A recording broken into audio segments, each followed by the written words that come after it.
اللهم صل على سيدنا محمد يا رب صل وسلم دائما ابدا على حبيبي. جب ہم نے کلمہ پڑھا اللہ سے ایک معاہدہ کیا ہم نے. کلمے کا مطلب اے اللہ میں اپنے آپ کو شناختی کارڈ میں مسلمان لکھواؤں گا, مجھے اس بات کی اجازت ہوگی کہ میرا نکاح مسلمانوں میں ہو, مجھے اس ورنہ غیر مسلم کو اجازت نہیں ہے مسلمان عورت سے نکاح کرے. میں مروں گا تو قبرستان مسلمانوں کا ہوگا, میرا جنازہ ہوگا, یہ ساری فیسلٹیز مجھے حاصل ہوں گی اور مرنے کے بعد میں جنت میں جاؤں گا. ٹھیک ہے نا.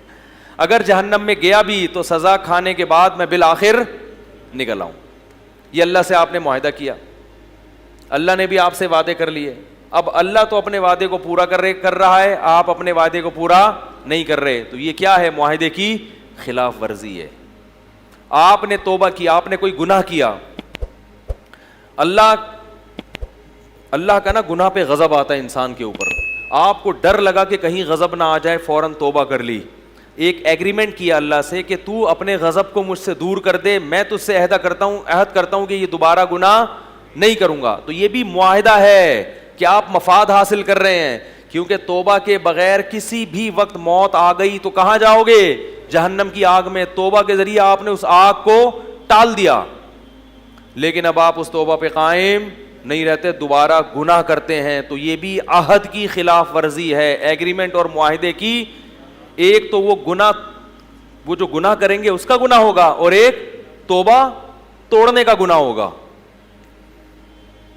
تو یہ بھی کس کی خلاف ورزی ہے؟ تبھی قرآن کہتا ہے وَلَا تَشْتَرُوا بِعَهْدِ اللَّهِ ثَمَنًا قَلِيلًا, اللہ سے کیے ہوئے ایگریمنٹ کو چند ٹکوں کے بدلے میں مت بیچو. جب اللہ سے عہد کیا کہ اے اللہ میں یہ گناہ دوبارہ نہیں کروں گا, تو چند ٹکوں کے بدلے میں, چند ٹکوں سے مراد دنیا کی تھوڑی سی لذت کے بدلے میں اتنے بڑے ایگریمنٹ کو مت توڑو. کیوں؟ انما عند اللہ هو خیر لکم, اس ایگریمنٹ پہ اگر باقی رہو گے تو اللہ کے پاس جو کچھ تمہیں ملے گا نا وہ اس دنیا کے چند ٹکوں سے 1000 گنا بہتر ہے. ما عندکم ینفد, فرمایا اور بہتر بھی ہے, اور جو کچھ تمہارے پاس ہے وہ کمتر بھی ہے اور ختم بھی ہو جائے گا. وما عند اللہ باق, اور ایگریمنٹ پہ باقی رہے تو جو کچھ اللہ تمہیں دے گا وہ زیادہ بھی ہے اور ہمیشہ باقی بھی رہے گا. ایک زنا کر کے اللہ کو ناراض کر لیا, تھوڑی دیر کی لذت, یہ لذت ہمیشہ بڑھاپے میں نہیں ملتی یہ لذتیں, اور اگر اس وقت بچ گئے تو اللہ نیک لوگوں میں شمار کر لیں گے. پھر جو نعمتیں ملیں گی وہ اس سے لذت میں زیادہ بھی ہوں گی اور ہمیشہ رہنے والی بھی ہوں گی. اب ایک آپ کو بتاؤں, شیطان ایک گڑبڑ کیا کرتا ہے. شیطان بہت بڑی فلم ہے, میں نے اب تک شیطان سے بڑی فلم نہیں دیکھی, کیونکہ اس نے تو قسم اٹھائی ہے نا اللہ کسی بھی طریقے سے, اس کو تو غصہ آیا ہوا ہے, جیلسی ہے, حسد ہے. حسد بہت خطرناک چیز ہے نا. اس کو غصہ آیا ہوا ہے کہ میں آگ سے بنا, یہ مٹی سے میرے سامنے بنا, اور اس کو پروٹوکول زیادہ مل رہا ہے, مجھے کم مل رہا ہے, تو میں تو جاؤں گا جہنم میں, اس کو بھی لے کے جاؤں گا میں. وہ اس دن سے پیچھے پڑا ہوا ہے. تو شیطان کیا کرتا ہے کہ پہلے تو گناہ کرواتا ہے, پہلے کیا کرتا ہے, اور اس امید پہ کہ بعد میں توبہ کر لینا. حالانکہ یہ توبہ کی امید پہ گناہ کرنا ایسے ہے جیسے اپنے آپ کو زخمی کرنا, اس امید پہ کہ بعد میں علاج کروا لوں گا. او بھائی علاج تو ایک مجبوری ہے, اب زخمی ہو گئے تو علاج کرو, یہ تھوڑی کہ اس نیت سے اپنے آپ کو کاٹتے رہو کہ میں علاج کرا لوں گا. تو پہلے تو شیطان کیا کرتا ہے, گناہ کرواتا ہے اس امید پہ کہ بعد میں کیا ہے, توبہ کر لینا. اس کے بعد پھر جب گناہ ہو گیا, کبھی آپ نے کسی عالم کا, بزرگ کا بیان سنا, توبہ کا خیال آیا, توبہ کی, شیطان پھر گناہ کرواتا ہے کہ دوبارہ توبہ کر لینا. بھائی کر لی تھی نا ایک دفعہ, معاف ہو گیا تھا نا, اللہ نے تو وعدہ کیا, تو ایک اور دفعہ کر لو. آدمی کہتے چلو یار ایک دفعہ کرو جلدی سے, توبہ کر لوں گا میں. پھر گناہ کروا کے پھر توبہ, پھر گناہ کروا کے, جب کئی دفعہ ایسے ہوتا ہے تو انسان کہتا ہے کہ یار میں توبہ پہ قائم نہیں رہ سکتا, چھڑ پرے ان چیزوں کو, چھوڑو یہ مولویوں کی بنائی ہوئی باتیں, ہم لوگ دین پہ نہیں چل سکتے, رہن دے یار. کیا کر لے, پتہ نہیں مجھے آج کل پنجابی میں کیوں اتنی باتیں آ رہی ہیں, کیا کرے, رہن دے. اے کی رولا پی گیا تے چودھری سٹا لے گیا. ایک پنجاب میں لگا لکھا ہوتا اے کی رولا پی گیا چودھری سٹا لے گیا. مجھے بڑا اچھا لگا یہ جملہ. تو شیطان کیا کرے گا کہ وہ کہے گا کہ بار بار توبہ توڑتے ہوئے تجھے شرم نہیں آتی, لہذا اب توبہ کرنے کی ضرورت نہیں ہے, اب ایک دفعہ جی بھر کے گناہ کر لے, جب دل بھر جائے آخر میں ایک ہی خاندانی توبہ کر لینا جو سب کی طرف سے کیا ہو جائے گی, کافی. ورنہ بار بار توبہ توڑنے سے قوت ارادی بھی خراب ہو رہی ہے, کانفیڈنس آپ کا لوز ہو رہا ہے, ٹھیک ہے نا, قوت فیصلہ پہ زد پڑ رہی ہے, اور گناہ تو ویسے بھی نہیں چھوٹ رہا, اور توبہ توڑنے کا ایک مستقل گناہ اپنے سر پہ اور لاتے جا رہے ہو. یہ شیطانی دھوکہ ہے. تو جس طریقے سے شیطان آپ کو دھوکہ دے رہا ہے نا, آپ بالکل اسی کی پالیسی کے اپوزٹ جانا شروع ہو جاؤ. جب وہ آپ کو کہے ایک دفعہ گناہ کر لو تو توبہ کر لینا, تو آپ اس سے کہو اس دفعہ گناہ نہیں کروں گا, اگلی دفعہ کر لوں گا. کیا خیال ہے؟ شیطان کہتا ہے ابھی گناہ کر لو, بعد میں نہیں کرنا گناہ, ایک دفعہ کر لو جی بھر جائے گا, بعد میں کیا کرنا ہے, نہیں کرنا. آپ کہو ابھی نہیں کروں گا, بعد میں کر لوں گا میں. یہ شیطان کو الو بنانے کے لیے, کرنا بعد میں بھی نہیں ہے, لیکن اس وقت یہ فیصلہ کر لو کہ کوئی بات نہیں, بعد میں کر لوں گا, لیکن ابھی نہیں کروں گا, بس کل کر لوں گا یہ گناہ, ابھی نہیں کروں گا کل. شیطان پتہ کیا کہتا ہے, ابھی کر لے, کل نہیں کرنا. آپ نے کہنا ہے آج نہیں کروں گا, کل کر لوں گا. خدا کی قسم مجرب نسخہ ہے یہ. جن لوگوں نے اس پر عمل کیا ان کی زندگیوں سے گناہ چھوٹ گئے ہیں. ہمارے ایک دوست تھے, ان کو انڈین فلمیں دیکھنے کی لت پڑ گئی تھی اور فحش فلمیں دیکھنے کی. انہوں نے مجھے خود بتایا, میں نے ان کو یہ نسخہ بتایا, میں نے کہا ایسے کروں. انہوں نے کہا میرا دل ایک دن بہت زیادہ چاہ رہا تھا کوئی فحش فلمیں دیکھنے کا, تو میں نے سوچا کہ آج نہیں دیکھوں گا, کل دیکھوں گا میں, آج بس صبر کر لو, کل دل بھر کے دیکھوں گا. کہہ رہے ہیں واقعی صبر ہو گیا. نفس کو تو مارنا تو پڑتا ہے, ایسا نہیں ہے کہ لڈو کھائیں گے اور جنت میں چلے جائیں گے. کہہ رہے میں نے ہمت کی, میں نے کہا یار بس کل دیکھ لیں گے نا, کوئی بھاگا تھوڑی جا رہا ہے کمپیوٹر یا انٹرنیٹ, آج صبر کر لو, ادھر ادھر گھومو پھرو, گٹکے کھاؤ, کہیں نکل جاؤ, کہیں سو جاؤ, ایکسرسائز کر لو, تھکا دو اپنے آپ کو تاکہ نیند جلدی آ جائے, کچھ بھی کر لو, کسی بھی طریقے سے اس گناہ سے آج جان چھڑا لو کل. کیونکہ پتہ ہے کیا ہوتا ہے, جب آپ کہتے ہیں نا کبھی نہیں کروں گا, تو شیطان کہتے ہیں پھر تو تیری زندگی کا مزہ کرکرا ہو جائے گا. بھائی کیسی پھیکی پھیکی زندگی ہوگی یار. تو وہ صاحب کہنے لگے میں نے کہا کہ آج نہیں کروں گا, کل لازمی کروں گا. کہہ رہے ہیں اگلے دن پھر جب گناہ کا خیال آئے, میں نے کہا آج نہیں کروں گا, کل لازمی کروں. کہہ رہے ہیں خدا کی قسم وہ گناہ مجھ سے چھوٹ گیا جس گناہ کے بارے میں یہ سمجھتا تھا کہ کبھی بھی نہیں چھوٹے گا. تو شیطان کو آپ نے, جو ٹوپی شیطان آپ کو کرا رہا ہے, آپ نے اس کو پگڑیاں کرانا شروع کر دی.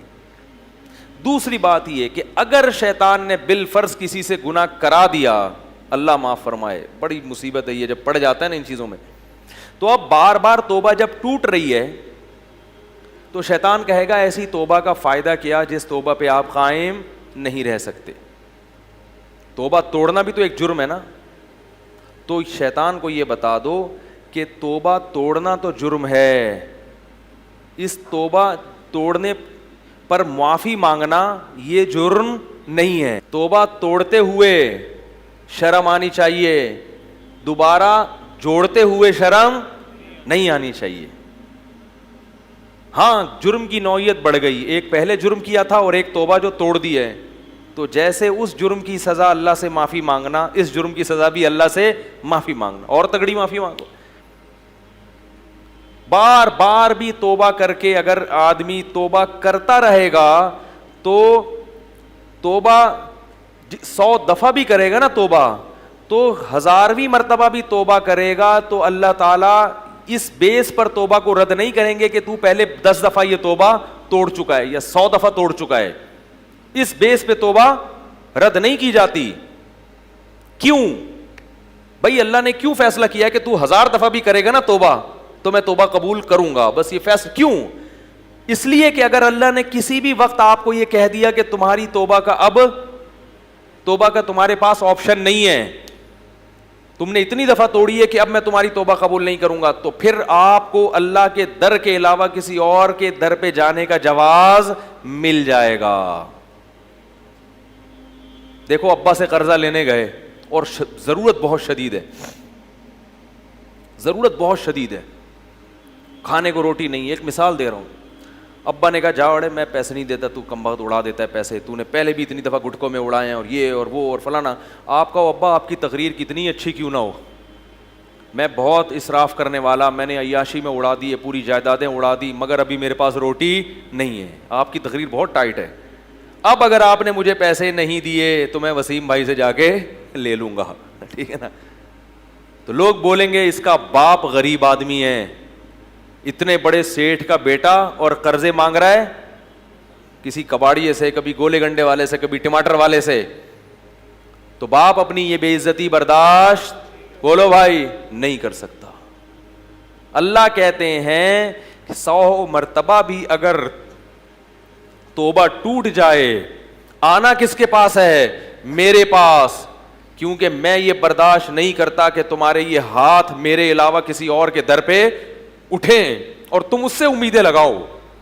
کیونکہ اللہ اپنی توحید کے معاملے میں بہت غیرت والا ہے, وہ اپنے ساتھ کسی کی شرکت برداشت نہیں کرتا.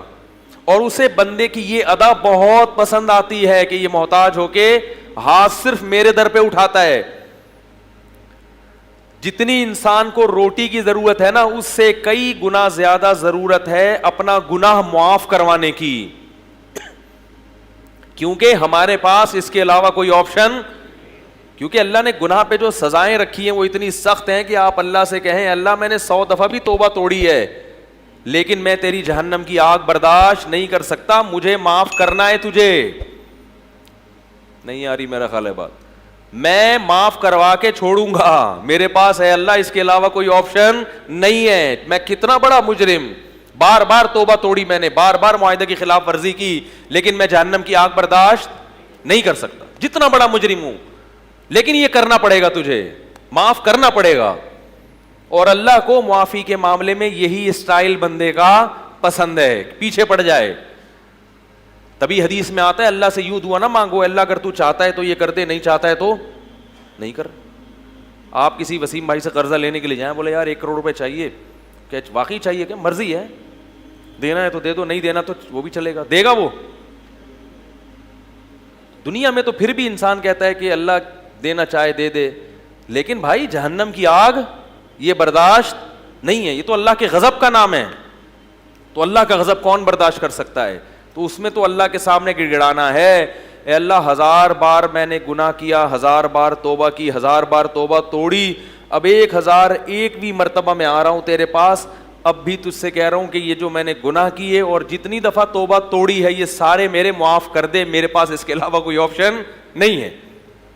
اب شیطان کہے گا کہ کمبخت تو پھر دوبارہ گناہ کرے گا, تو آپ اللہ سے کہو اے اللہ میں تجھ سے عہد کرتا ہوں دوبارہ گناہ نہیں کروں گا,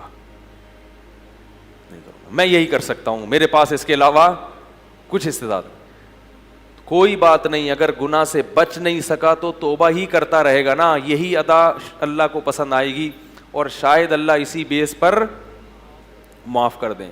حکیم الامہ مولانا اشرف علی تھانوی رحمہ اللہ فرمایا کرتے تھے کہ اللہ سے تعلق رکھو, تقوی والا تعلق نہ بھی ہو تو معذرت والا تعلق ہی رکھ لو, دور نہ بھاگو اللہ سے کہ بس یار ہم سے نہیں, اور اب چھوڑو یار, کیا دعائیں مانگنا, کیا توبہ کرنا, اپنی زندگی گزارو. یہ تو تعلق ختم کر دیا آپ نے, یہ بڑا خطرناک ہے. تعلق رہے گا. اولاد کی بھی 2 قسمیں ہوتی ہیں, ایک نافرمان اور ایک فرما بردار, لیکن باغی بالکل الگ ہوتے, وہ اپنا الگ گھر بسا کے سو جاتا ہے, ابا کو پوچھتا ہی نہیں. کچھ نافرمان ہوتے ہیں لیکن ابا سے معافی تلافی کر کے ان کا بھی سسٹم چلتا رہتا ہے کچھ نہ کچھ. تو توبہ بہرحال میرے بھائی کرنی ہے. اور شیطان جب یہ کہے کہ تجھے توبہ کرتے ہوئے شرم نہیں آتی, تو اسے کہو جب توڑتے ہوئے نہیں آ رہی تھی تو کرتے ہوئے کیوں آئے گی؟ اصل تو شرم بے شرمی کا کام کیا تھا, توبہ توڑنا نا. نبی صلی اللہ علیہ وسلم نے فرمایا, بس حدیث سنا کے بات ختم کرتا ہوں, کہ آپ صلی اللہ علیہ وسلم نے ارشاد فرمایا, جب کوئی بندہ کوئی گناہ کرتا ہے اور پھر اللہ کے پاس آ کے توبہ کرتا ہے, تو اللہ فرشتوں سے کہتے ہیں کہ دیکھو یہ مجھ سے معافی کیوں مانگ رہا ہے, اس لیے کہ اس کو پتہ ہے کہ اس کا کوئی خدا ہے جو اس کو گناہ پہ سزا بھی دے سکتا ہے اور وہ اس کے گناہ کو معاف بھی کر سکتا ہے. اس جذبے کی میں نے لاج رکھی ہے, تم گواہ رہو میں نے اس کو معاف کر دیا. فرمایا پھر اس سے گناہ ہو جاتا ہے, پھر یہ دوبارہ آ کے اللہ کے سامنے اسی طرح سے کہتا ہے, تو اللہ کہتے ہیں اس کا مطلب ہے اس کو پتہ ہے کہ کوئی اس کو گناہ پہ سزا بھی دے سکتا ہے اور معاف بھی کر سکتا ہے, اسی وجہ سے میرے در پہ آ کے معافی مانگ رہا ہے. میں نے اس جذبے کی اور اس نظریے کی لاج رکھی, اس کو میں نے معاف کر دی. پھر بار بار کرتا ہے, بار بار کرتا ہے. اللہ ہر دفعہ کہتے ہیں آ کیوں رہا ہے, یہ گناہ کر کے بھاگ کیوں نہیں گیا, آ اس لیے رہا ہے, اس کو پتا ہے بھائی سزا کا اختیار بھی ادھر ہی ہے اور معافی کا اختیار بھی ادھر ہے, اس کے علاوہ ہمارے پاس کوئی آپشن ہے نہیں. تبھی حدیث میں دعا سکھائی ہے, لا ملجا ولا منجا منک الا الیک, اے اللہ تیری تجھ سے بھاگنے کے لیے بھی تیری ہی پناہ گاہ چاہیے ہمیں. یعنی اللہ سے اگر بھاگنا چاہتے ہو نا تو بھاگ کے اللہ ہی کے پاس آؤ گے تو اللہ سے پناہ ملے گی آپ کو. اللہ کے عذاب سے بھاگنے کے لیے کہاں جائیں گے, اللہ ہی کے پاس آئیں گے, کیونکہ کوئی اور تو اللہ کے عذاب سے بچا نہیں سکتا. لیکن ایک آخری بات یہ کہ اس امید پہ گناہ, یہ تو ایک مثال دی ہے نبی نے کہ بار بار بھی توبہ ٹوٹے گی اللہ معاف کر دے گا, لیکن مشاہدہ یہ ہے کہ جو لوگ بار بار گناہ کر کے توبہ کو توڑتے ہیں ان پر ایک ایسی نحوست آتی ہے پھر کہ وہ پھر توبہ پر وہ پھر گناہوں کے دلدل میں پھنستے چلے جاتے ہیں اور ان سے توبہ کی توفیق سلب کر لی جاتی ہے. فرعون کے تبھی قرآن نے کہا نا ختم اللہ علی قلوبہم, اللہ ان کے دلوں پہ کیا کر دیتے ہیں, مہر لگا دیتے. فرعون کے دل پر مہر لگ گئی تھی, تو اس لیے ہو گیا اللہ نہ کرے تو پھر توبہ کرو, اس امید پہ گناہ کرنا کہ میں توبہ کرتا رہوں گا, یہ بڑی خطرناک بات. تو جلدی سے میں آیت کو مکمل کروں.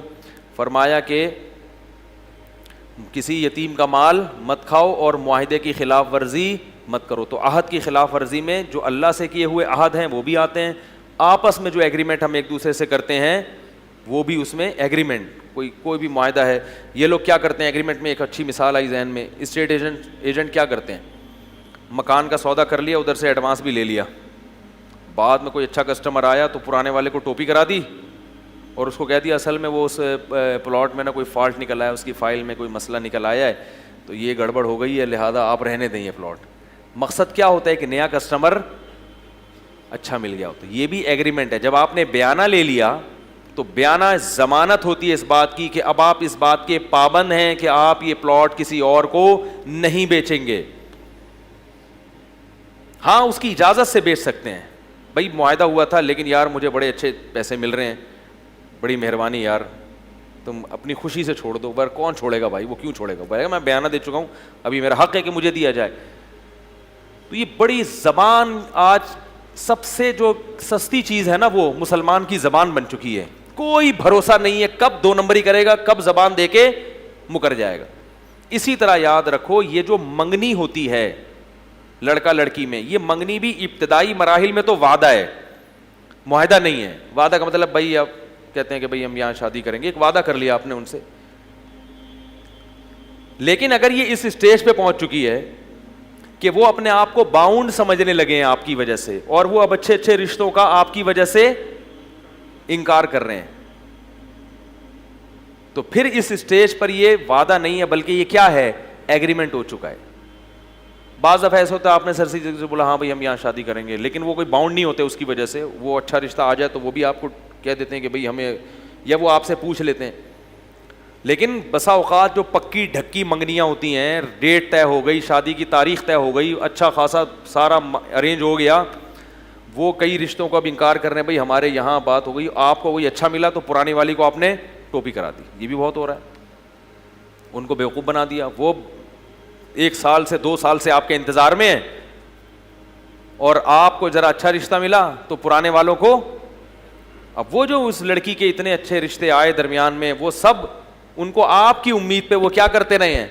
اسی لیے میں منگنیوں کا قائل, علماء میں کوئی بھی قائل نہیں ہے, اسلام میں منگنی کا لفظ ہی نہیں ہے. پیغام بھیجو, قبول ہو گیا تو شادی کر دو, قبول نہیں ہوا تو, اور قبول ہونے میں وہ ٹائم لگا لیں, چاہے جتنا ٹائم لگا لیں تفتیش میں. منگنی نہیں کرنی چاہیے, یہ غلط ہے. اور منگنی کے فوراً بعد شیطان وسوسے دونوں کے دل میں ڈالنا شروع کر دے. لڑکی کے دل میں پتہ نہیں یہ بندہ صحیح ہے بھی کہ نہیں ہے, اس کے دل میں شیطان توڑنے کی کوشش میں لگ جاتا ہے. تو یہ بھی اسی طرح نکاح بھی ایک ایگریمنٹ ہے, معاہدہ ہے. ہاں منگنی میں اتنا ضرور ہے کہ کوئی عیب پر مطلع ہو گئے آپ، اگر لڑکی والوں کے کسی عیب پر کہ بھئی ہمیں پہلے نہیں پتا تھا کہ یہ اس میں عیب ہے، اب پتہ چل گیا، تو پھر توڑ سکتے ہیں. اسی طرح اور کوئی آپ کے ساتھ کوئی ایسا عذر پیش آ گیا کہ آپ مجبور ہو گئے، پھر اس میں آپ کہہ سکتے ہیں کہ بھئی پہلے یہ عذر نہیں تھا، اب یہ ایک نیا عذر پیدا ہو گیا، یہ مسئلہ پیدا ہو گیا، تو پھر ایک الگ بات ہے. تو زبانیں جو ہے نا گھوم رہی ہیں، جہاں مفاد نظر آیا فوراً ٹرن مارا، ادھر کو چلے گئے. کسی کی زبان پر کوئی اعتماد نہیں ہے، کوئی کچھ بھی بول دے آدمی کو اعتماد ہی نہیں ہوتا کہ پتہ نہیں یہ کرے گا. جو نیک لوگ ہیں وہ تو جب وعدہ کر لیتے ہیں نا اس میں بھی پیچھے نہیں ہٹتے. اور یہ بات یاد رکھو، جب آپ کسی سے وعدہ کرتے ہیں تو اگر اس پر وقت پر کام نہیں کرتے تو پہلے اطلاع دینا واجب ہے، کیونکہ اکثر ایسی صورت میں سامنے والے کو تکلیف کا سامنا کرنا پڑتا ہے. صحیح ہے نا. آپ نے میں نے ابھی کال ٹائمنگ کیوں ہٹا دی ہے نیٹ سے؟ میں نے کال ٹائمنگ بتائی ہوئی تھی صبح 4:30 سے 5 اور شام 10 سے 10:30.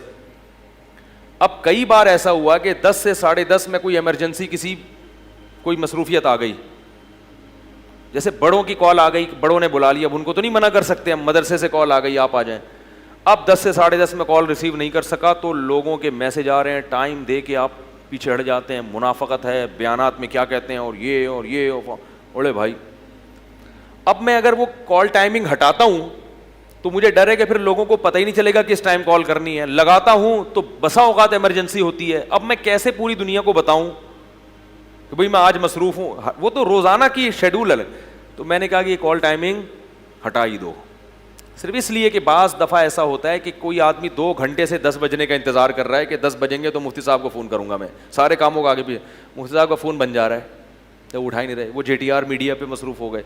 تو اسی وجہ سے لوگوں کو تکلیف سے بچانے کے لیے ہم نے کال ٹائمنگ ہٹا دی ہے، لیکن ابھی تک اس کا کوئی آلٹرنیٹ سمجھ میں نہیں آ رہا کہ کیا کریں. کوئی ٹائم دیں گے تو باؤنڈ ہونا پڑے گا، اور باؤنڈ 100% روزانہ میں ہو نہیں سکتا. متفرق کام ہے نا، کبھی مصروف ہو گئے تو پھر کیسے کریں گے؟ تو اب اس پہ مشورہ کریں گے، کوئی ایسا سافٹ ویئر ہو کہ بھائی جیسے ہی اس ٹائم پہ کال آتی ہے تو خود بخود بتا دے کہ کال ہے لیکن آج اتفاق سے نہیں، آپ آج فلاں ٹائم پہ کال کر لیں. کچھ اس طرح کا سیٹ اپ بنا کے دیں آپ، ٹھیک ہے؟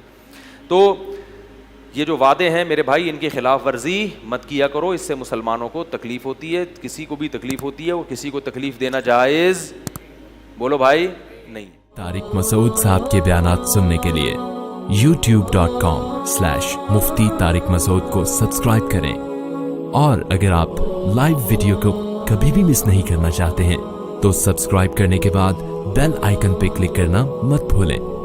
جزاک اللہ.